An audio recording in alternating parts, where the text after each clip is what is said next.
College na nang magsimula maglaro ng volleyball ang ngayong team captain ng Philippine Coast Guard na si Hazel Mea. Philippine Coast Guard!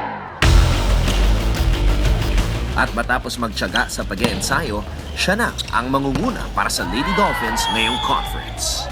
Kaya nga po din nag-recruit sila ng mga players kasi nakita ng Philippine Coast Guard yung significance ng sports.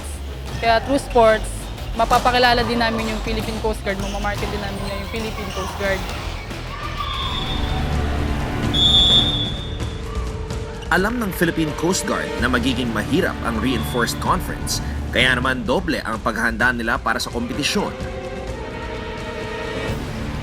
Wala mang import sa kanilang lineup ay susubukin pa rin ng Lady Dolphins na umangat sa team standings.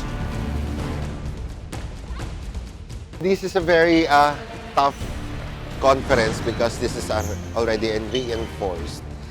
So it is very challenging to us because of course of the other team has already established. Okay. But we'll do our best to play against all the best teams. Pinaka talaga namin yung depensa namin eh. Yun yung pinatitibay namin eh. Kasi once na, sabi nga nila, once na buo yung depensa, na tumibay yung depensa, dyan na din lalabas yung opensa.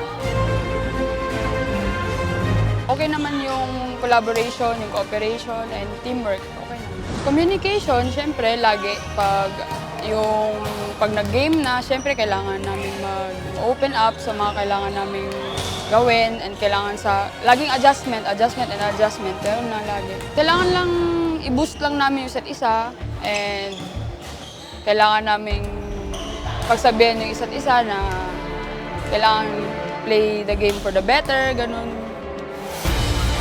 Handa nang magpakilala ang bagong Philippine Coast Guard Lady Dolphins dito sa Shakey's V-League 13th Season Reinforced Conference.